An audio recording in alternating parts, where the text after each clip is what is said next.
यदि आपकी कोई किसी भी प्रकार की कोई ईएमआई चल रही है, उसको आप 1 या 2 दिन लेट करवाते हो, किसी भी कारणवश, तो यह वीडियो आपके लिए है।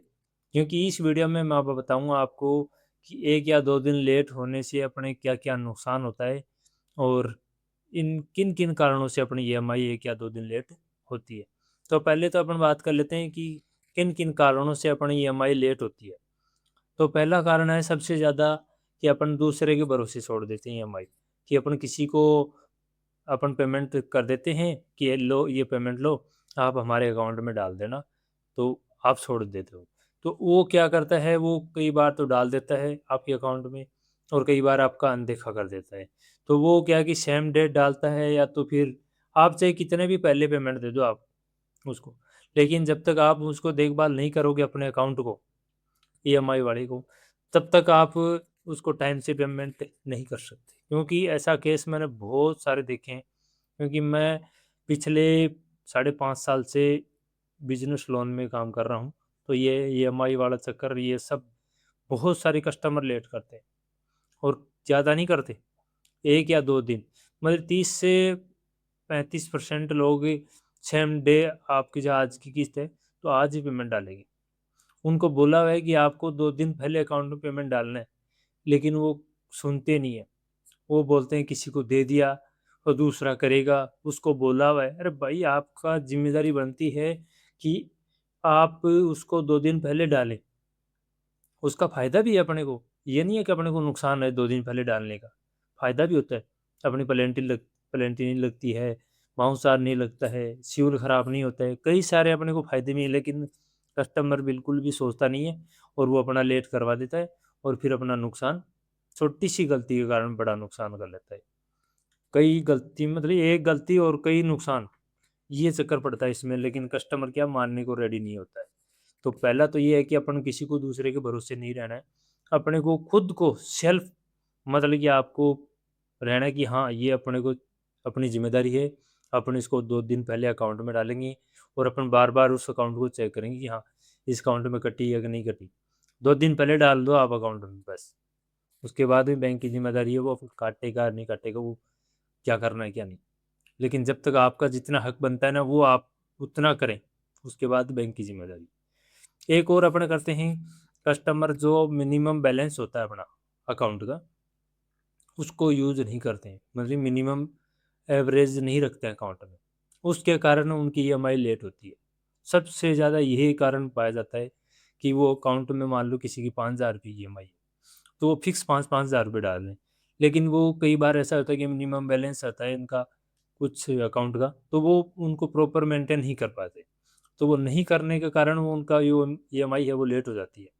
और लेट होने के कारण वो बाउंस हो जाती है, और बाउंस होते ही फिर बाउंस चार्ज हो गया, लेट चार्ज हो गया, कई मतलब चार्जेस जुड़ के उनको पेनल चार्ज हो गया।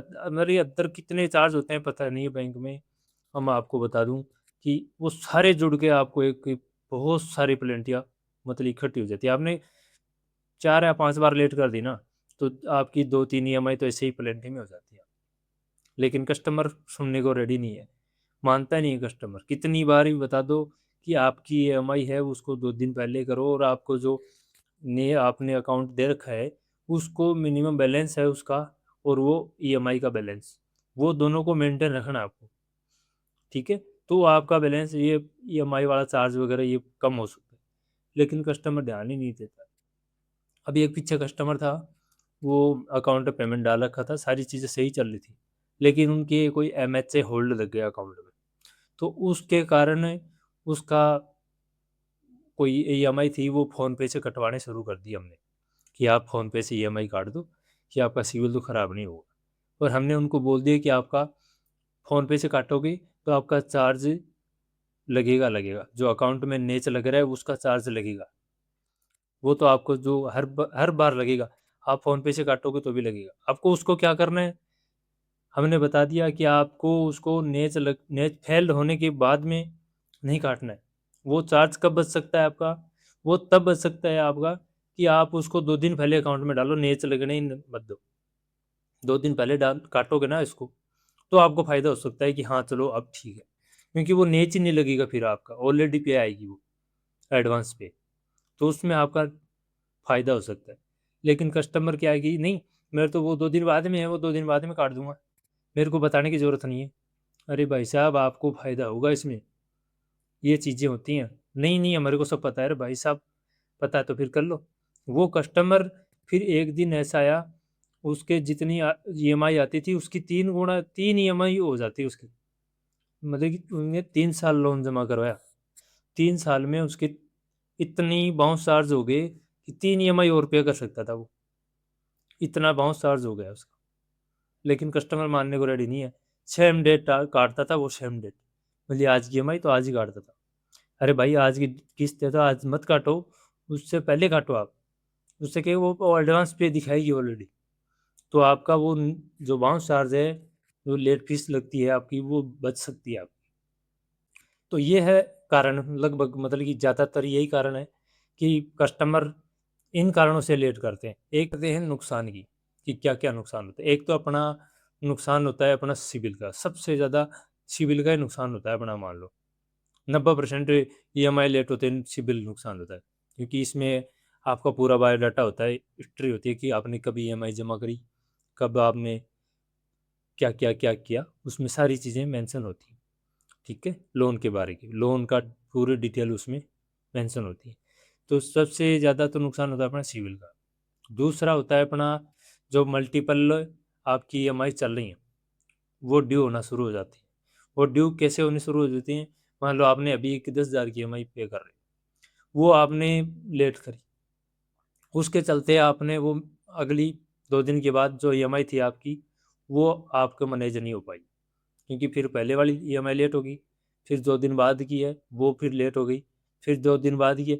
मतलब कि आपको उसको लेट लेट लेट करते करते फिर जो मल्टीपल ईएमआई चल रही हैं आपकी, 2 या 3, वो लेट होना शुरू हो जाती हैं। तो वो भी आपका एक नुकसान ही है, क्योंकि वो सारी ईएमआई लेट होने शुरू हो गई तो आपका एक बाउंस चार्ज पेनल्टियाँ वो बढ़ गई। तीसरा पॉइंट आपका हो गया कि जो बाउंस चार्ज हैं आपकी, वो मतलब कि अतिरिक्त ज़्यादा हो गई, वो शुरू हो जाते हैं बढ़ना। ठीक है, तो ये भी नहीं करना है, कर्ज का बोझ हो गया है एक तरह का। चौथा हो गया एक, आप उस ईएमआई आपने लेट करी है, तो सबसे ज़्यादा ये रहेगा कि आप लोन ट्रैप में फंसने वाले हैं। वैसे लोन ट्रैप में फंसने वाले, यहीं जाकर आप कस्टमर क्या करता है, सबसे ज़्यादा यहाँ जाकर वो दलदल में फंस जाता है, कर्ज के बोझ में। वो यहाँ आकर ऐसे फंस जाता है क्योंकि उसके पास ईएमआई लेट कर दी, फिर मल्टीपल जो ईएमआई चल रही वो लेट होना शुरू हो गई, फिर धीरे धीरे वो पेनल्टियाँ शुरू हो गई लगना। ऐसे करके वो 6-12 महीने के अंदर अंदर वो सारी ये मतलब कि ऐसे ही स्थिति पर आ जाता है कि वो उसको लोन लेना ही पड़ता है दूसरा। यदि दूसरा लोन नहीं लेगा तो उसका काम नहीं चलेगा। फिर उसने दूसरा लोन ले लिया, फिर लोन ले लिया, फिर ईएमआई बढ़ गई, फिर ईएमआई उसकी लेट होना शुरू हो गई, फिर वैसा करके वो जैसे आप उसको एक लोन ट्रैप में फंस जाता है आदमी। फिर एक ऐसा टाइम आता है वो किसी भी लोन की ईएमआई नहीं दे पाता, और वो फिर अपना पूरा मतलब सिविल वगैरह ख़राब कर लेता है। फिर वो नुकसान झेलना पड़ता है उसको। तो ये नहीं करना है आपको। तो ये 3-4 गलतियाँ हैं, तो ये भी नहीं करनी है आपको। और जो मैंने पहले बताई हैं कि आपको ईएमआई आपको खुद को ध्यान रखना है कि कब अपने को जमा करनी है, कब क्या करना है। उसको जब तक ईएमआई नहीं कट जाए, जब तक उसको ध्यान रखना, अकाउंट को बार-बार चेक करना है कि हाँ, ये ईएमआई की नहीं कटी है। तो बार अकाउंट मतलब कि जो बैंक में आपका जो लोन किया था उनको पूछो, या बैंक में जाके पूछो कि ईएमआई क्यों नहीं कटी। उसके बाद हम चार्ज नहीं देंगे, हमने 2 दिन पहले अकाउंट में पेमेंट डाल दिया था। वो आपका हक बनता है। लेकिन आप डालोगे लेट, फिर आप बैंक जाओगे तो फिर आपका कोई हक नहीं है कि आपको उसमें आप वो बैलेंस से चार्ज लग गया या पेनल्टी लग गई, उसको हटाने का। ठीक है? तो ये गलतियाँ नहीं करनी है, मैं आपको बता देता हूँ। ये छोटी-छोटी गलतियाँ होती हैं और बहुत बड़ा नुकसान हो जाता है अपना। तो ये नहीं करनी है। ठीक है?